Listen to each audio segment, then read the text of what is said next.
presidencia de Nicaragua. De enfrentar los problemas de impunidad es la del fiscal general. La Alianza del Pacífico se presenta también como una oportunidad de...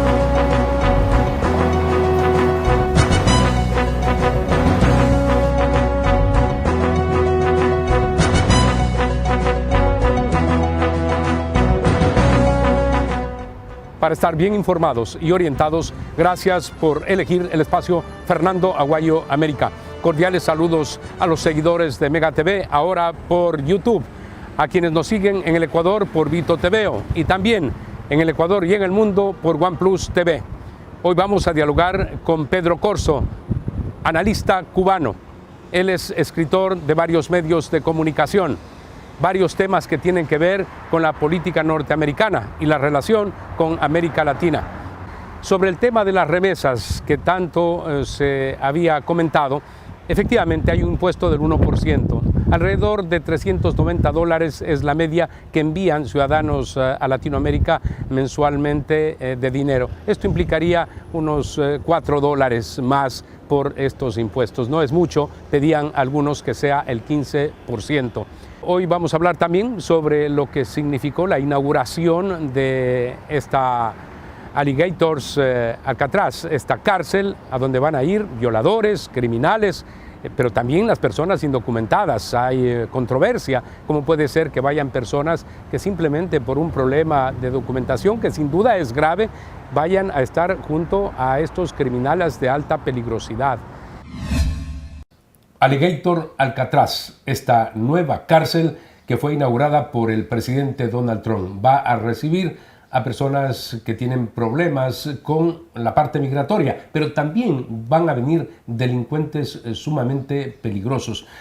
Ha habido una reacción en varios ámbitos por la forma que está manejando el presidente Donald Trump este tema migratorio que afecta a muchísimos latinoamericanos. ¿Qué es lo que puede decirnos usted en un análisis corto? Mira, antes que todo, considero que todo Estado, repito, tiene el derecho de preservar sus fronteras y tiene el derecho de determinar quién permanece dentro del país que gobierna. Eso es un derecho inalienable. Yo recibo en mi casa a quien quiero recibir, no a quien quiera entrar. Pero a la vez creo que todo Estado, todo gobierno, debe tener una sensibilidad hacia aquellas personas que por diferentes motivos se ven obligados a abandonar sus países. Yo creo que debe haber una sensibilidad hacia las personas decentes, hacia los hombres y mujeres que no violan la ley, que solo lo que están es buscando o libertad o simplemente una vida mejor. Esas personas deben ser, en mi opinión, consideradas, porque este país es un país grande, poderoso, ha sido a través de la historia un ejemplo para muchos de nosotros y realmente sería, en mi opinión, negativo para la imagen de este país no darle oportunidad a aquellas personas decentes que quieren vivir y trabajar en el mismo. En estos momentos se dice en los Estados Unidos hay alrededor de 27 millones de personas indocumentadas. Recordemos que en el pasado se habló de 11, 12 millones durante estos últimos 20 años. Pero esos que están 20 años, que tienen hijos, que han estudiado, que trabajan, que pagan impuestos, están prácticamente en la misma condición que los que llegaron hace muy poco.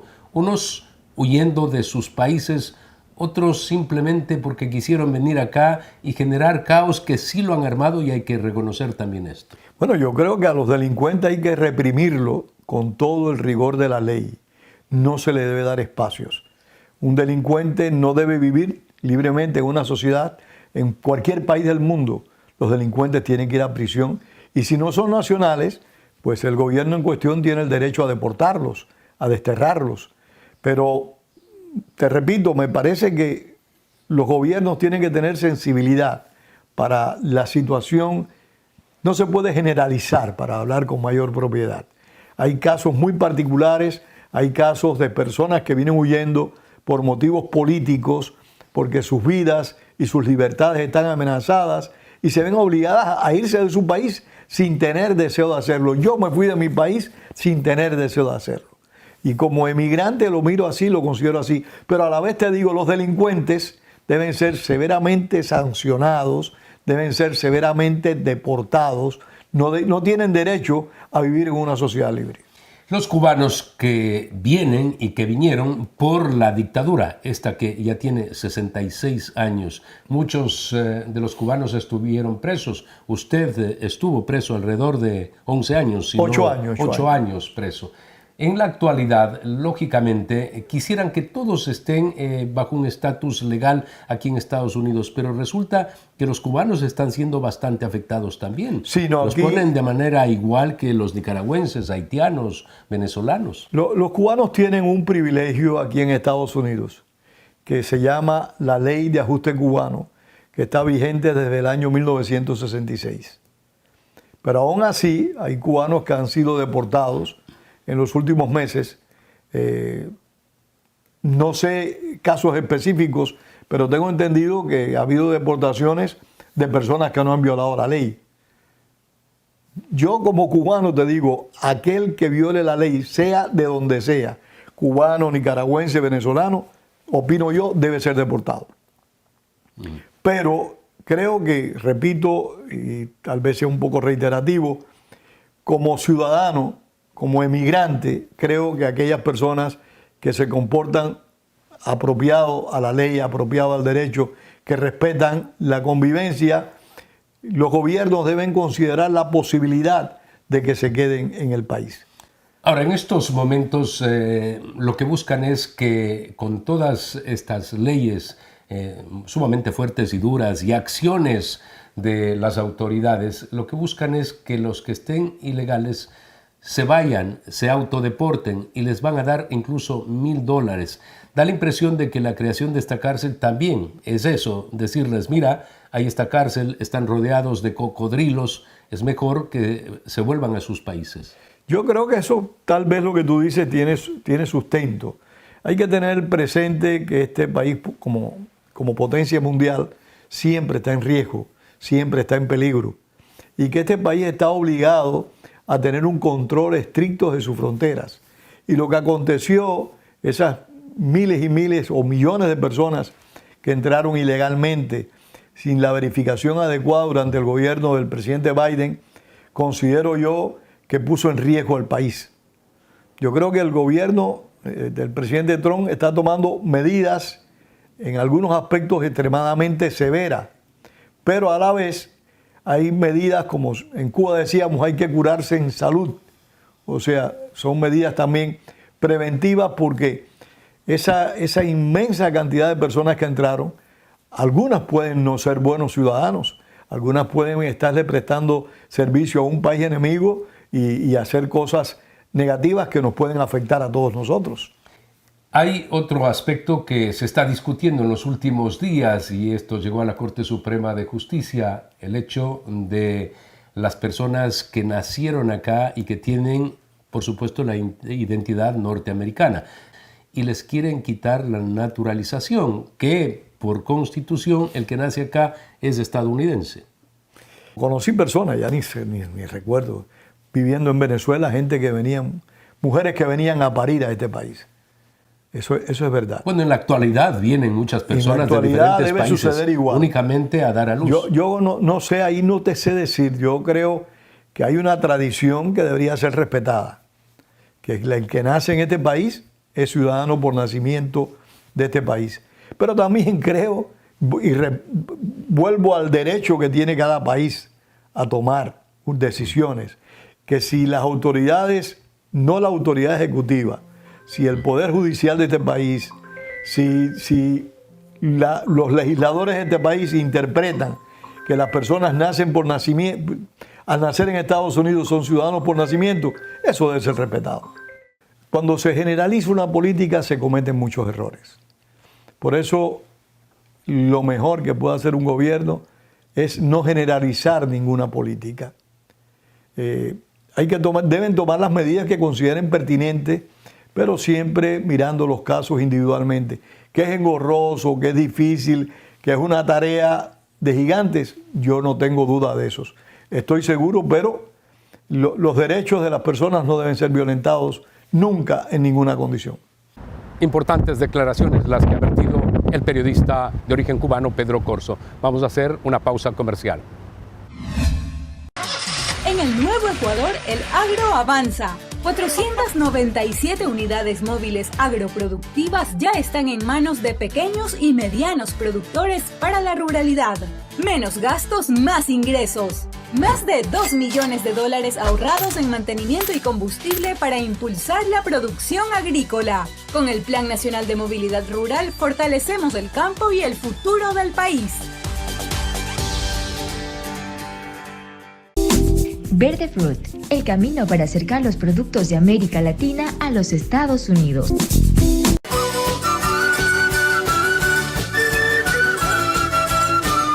El próximo 3 de agosto, ven a celebrar con nosotros la Fiesta Nacional del Ecuador en el Fórum de Barcelona. Por primera vez la réplica de la Rotonda del Malecón Simón Bolívar y San Martín de Guayaquil. Visita Ecuador a través de la tecnología de realidad virtual y emociónate como si estuvieras en el país. Disfruta de la mejor gastronomía con los platos más auténticos, deliciosos de la costa, Sierra y Oriente. Por primera vez, nuestras reinas de belleza de Miss Ecuador lucirán los trajes típicos representando las 4 regiones. Directamente desde Telemundo llega el internacional Danilo Carrera. Con la animación especial de Gaby Díaz y Carlos Luis Andrade. Gerardo Morán, los adolescentes de Venezuela, Carlos Brito, Chucho Nuncira y los salseros invitados con orquesta en vivo. Carla Cueva, Las Damas de Oro, Grupo Deseo, artistas nacionales e internacionales. Habrá música de todos los géneros, reggaetón, bachata, salsa, cumbia y mucho más. Consigue tu ticket en el Corte Inglés. Entrada anticipada, 16,65 euros. Taquilla, 20 euros. Menores de 12 años entran gratis. Si compras tu entrada en el Corte Inglés, participa por un pasaje ida y vuelta a Ecuador con una semana de estadía gratis en Ambato. Tendremos muchos sorteos, regalos sorpresas y juegos infantiles para los más pequeños. Te invita FAED y CITAED. Recuerda, Fiesta Nacional del Ecuador, este domingo 3 de agosto en el Fórum de Barcelona, España. Ecuador concretó $1.000 millones en inversión extranjera para nuevos proyectos de energía limpia. Power China invertirá 400 millones en energías renovables, recursos que llegarán progresivamente hasta diciembre de 2026. Desde España, el Grupo Cox destinará 600 millones a 5 plantas solares y una nueva línea de transmisión de 80 kilómetros.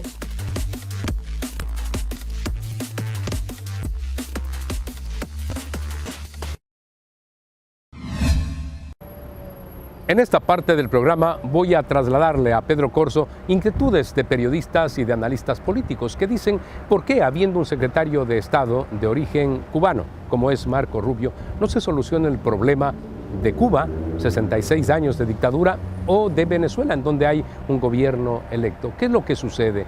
¿Por qué no se da prioridad a estos temas que están dentro del continente? Estas son las inquietudes. Cuando llegó al poder Donald Trump en esta segunda ocasión y puso a Marco Rubio como secretario de Estado, pensamos que iban a cambiar las circunstancias. Esto es, le iba a dedicar más atención a los países que viven en dictadura, como el caso de Cuba, por supuesto Venezuela, Nicaragua, pero hasta el momento no ha pasado absolutamente nada. Es cierto, pero también hay que tener en cuenta de que la situación mundial no solo política, sino bélica, es bien difícil, es bien compleja. A la guerra de Ucrania se sumó este conflicto eterno, casi se pudiera decir, árabe-israelí, palestino-israelí. Se incorporó después el mundo casi musulmán con los chiitas de Irán. En fin, la situación mundial es muy compleja. En América Latina, por suerte, no tenemos situaciones bélicas ni intromisiones armadas de los países desestabilizadores a los que yo considero Irán, China, Rusia y Corea del Norte. Considero esos 4 países los enemigos más importantes de la libertad. Y es cierto que 3 de ellos tienen una presencia relativa en América Latina. Algunos tienen una gran influencia en varios gobiernos latinoamericanos como China y Rusia e Irán, que tienen mucha influencia en Venezuela, en Bolivia y en Cuba. Todo eso es una gran realidad, que no se han tomado medidas, pero también la situación mundial es muy compleja. Pero ahora esta semana el presidente Trump tomó una decisión mucho más firme contra la dictadura cubana por medidas que había relajado el gobierno del presidente Biden. Yo creo que medidas similares se van a ir tomando en contra de los regímenes dictatoriales que existen en América Latina, a los cuales incorporo la situación compleja de Bolivia. Yo creo que nosotros no deberíamos dejar de lado a Bolivia. Porque ahí están disputando, en definitiva, los propios miembros del socialismo del siglo XXI. 2 déspotas disputándose el poder. Absolutamente. Pero en base a eso, cualquiera de los 2 que llega al poder va a establecer un modelo próximo al castrochavismo, en mi opinión. Hay quienes preguntan, he tenido oportunidades en las que estoy en el otro rol de entrevistado y me dicen, ¿tienes alguna experiencia en esta relación que has mantenido con Estados Unidos por la difusión de mi programa en Mega TV? Y me decían, ¿por qué no resuelven los problemas? Para Estados Unidos sería muy fácil terminar con la dictadura de Nicaragua, por supuesto la cubana, la venezolana. Y yo lo que decía es, se enfocan en problemas mayores, lo que tú acabas de explicar. Pero resulta que he podido leer que hay enviados especialistas en el tema de inteligencia del gobierno ruso hacia Cuba. Están pensando de pronto nuevamente en la instalación de misiles que sean dirigidos a los Estados Unidos. ¿Es ahí cuando de pronto el gobierno va a reaccionar? Yo creo que sí. Yo creo que ante una situación de crisis profunda como la que aconteció en la década del 60 del pasado siglo. 1962, octubre de 1962. La crisis de octubre, ¿no? De los misiles, sí, señor, rusos en Cuba. Yo creo que sí. Soviéticos. Los soviéticos. Yo creo que sí, que ante una situación similar, pues los Estados Unidos actuarían con mucha más energía. Pero hay que tener presente, y esto no lo digo por ti, sino por esas personas que te hacen esa pregunta, que los responsables de lo que acontece en nuestros países somos nosotros. Que somos nosotros, los ciudadanos de nuestros respectivos países, los que estamos obligados a resolver nuestros problemas. Porque hay muchos latinoamericanos que miran hacia Estados Unidos con el afán de que les resuelvan el problema interno de su país. Pero cuando Estados Unidos resuelve ese problema, si no es a la medida de la conveniencia de ese sujeto, critica la intervención. Por lo tanto, yo siempre insisto, cualquier ayuda extranjera que sea justa y apropiada, me parece a mí que debe ser recibida con beneplácito. Pero los primeros obligados a resolver nuestros problemas somos los que los estamos sufriendo. Los cubanos somos los primeros obligados a resolver el problema. Pero mientras haya cubanos que en la isla sigan respaldando a la dictadura, mientras haya cubanos que salen de Cuba con el afán de vivir mejor en Estados Unidos y después le llevan a Cuba, al gobierno, a la isla, llevan privilegios, ventajas materiales, etc., el problema no lo estamos resolviendo, lo estamos agravando. En estos momentos es indudable que Irán va a buscar mayor presencia en Venezuela, a pesar de la situación que está viviendo Irán. Pero precisamente lo que buscan es hacer daño a los Estados Unidos. Digo yo, en este caso también va a haber una mayor preocupación del presidente Donald Trump. Yo creo que con sí. Venezuela. Yo creo que sí. Yo creo que el gobierno de Estados Unidos, los gobiernos estadounidenses, siempre han tenido preocupación por el castrochavismo. Ahora, que actúen o no actúen en contra del castrochavismo, ya eso es harina de otro costal. Por ejemplo, durante el gobierno de Barack Hussein Obama, hubo una contemplación muy grande, favorable a esos regímenes. No es que apoyara a esos regímenes, pero... Hubo una visita del presidente Barack Obama con su esposa y las hijas. Sí, señor. Una distensión muy grande se produjo con esos regímenes durante el gobierno de Obama. Durante el mandato del presidente Biden no hubo ninguna acción efectiva en contra de esos regímenes, al menos que yo recuerde y conozca. Yo espero que el presidente Donald Trump, que durante su campaña fue muy claro, muy preciso de su antipatía hacia los regímenes que hemos mencionado, Cuba, Nicaragua, Bolivia y Venezuela, actúe en consecuencia. Y creo también, como tú acabas de mencionar al secretario de Estado Marco Rubio, creo también que Marco Rubio, a través de su vida política, ha demostrado tener una clara conciencia de lo que significa para la libertad y los derechos humanos los modelos castrochavistas. Y creo que va a actuar en consecuencia en la medida de sus posibilidades como secretario de Estado, porque no debemos olvidar que la política del gobierno, quien la marca es el presidente, no es el secretario de Estado. ¿Sentirá alguna frustración Marco Rubio por no poder ejecutar acciones directas? Él se debe, por supuesto, al presidente de la República. No te sé decir si tiene alguna frustración. Como político tienen un mayor conocimiento, una mayor sabiduría de los pasos a dar, porque tienen una mejor información que la que tú y yo poseemos, al menos que la que yo poseo.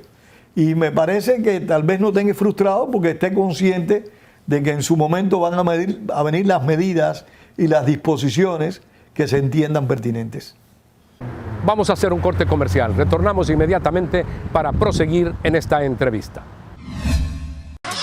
En el nuevo Ecuador, el agro avanza. 497 unidades móviles agroproductivas ya están en manos de pequeños y medianos productores para la ruralidad.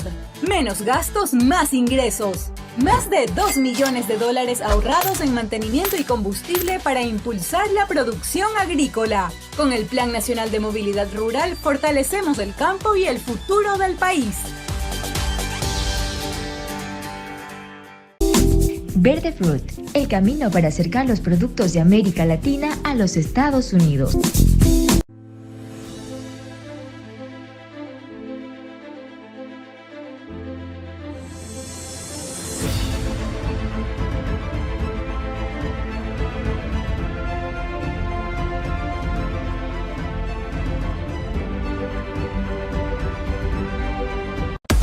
Concretó $1.000 millones en inversión extranjera para nuevos proyectos de energía limpia. Power China invertirá $400 millones en energías renovables, recursos que llegarán progresivamente hasta diciembre de 2026. Desde España, el Grupo Cox destinará $600 millones a 5 plantas solares y una nueva línea de transmisión de 80 kilómetros.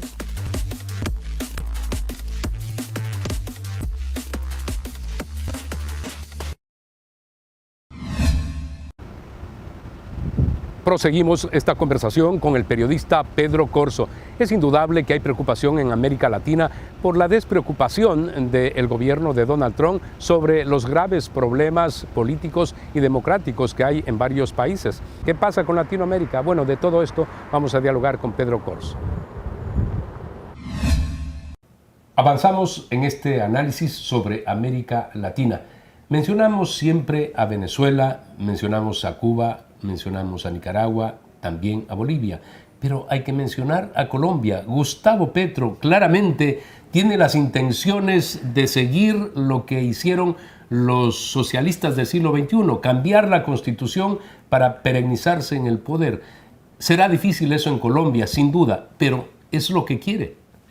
Es lo que quiere, pero y es lo que al menos el pueblo colombiano quiso cuando votó por él.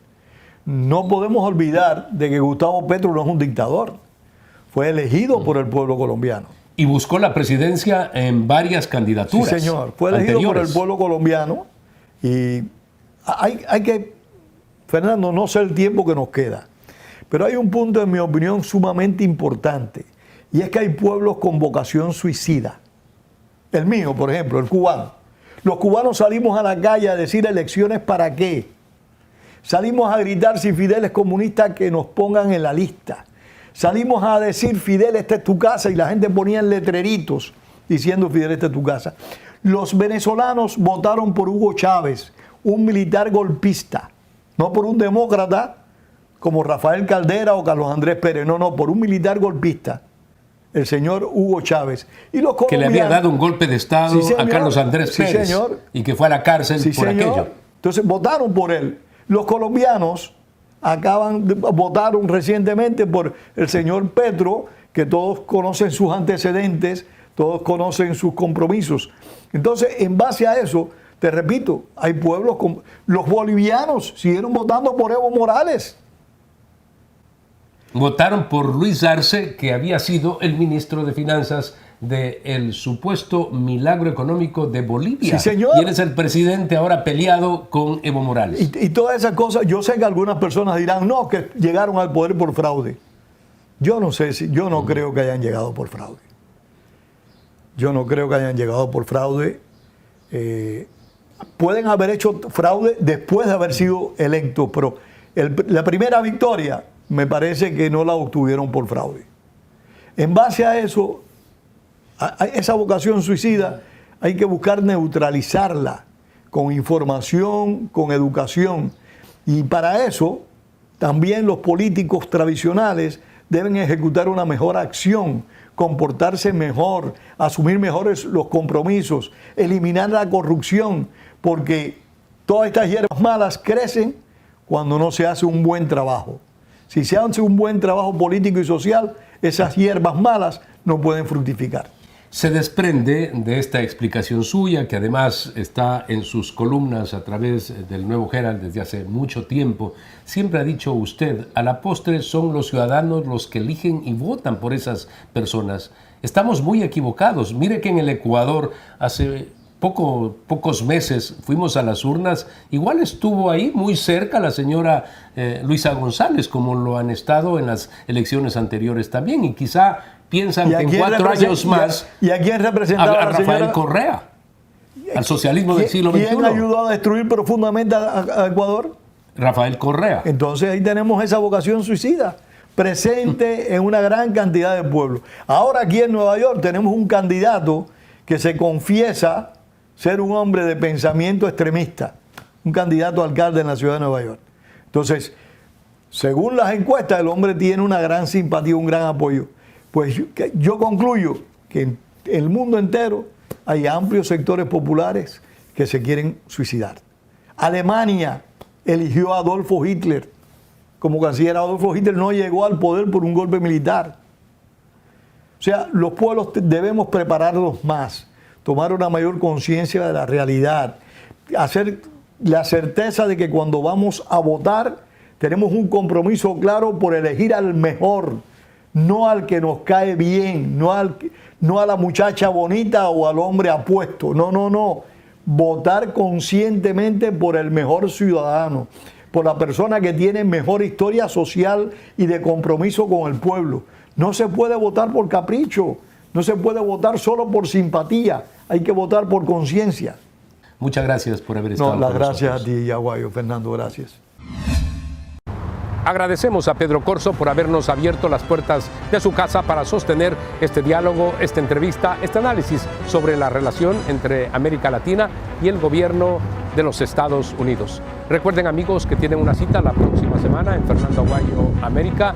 A los seguidores de Mega TV, ahora por YouTube, a quienes nos siguen en el Ecuador por Vito TV, en el Ecuador y en el mundo por OnePlus TV.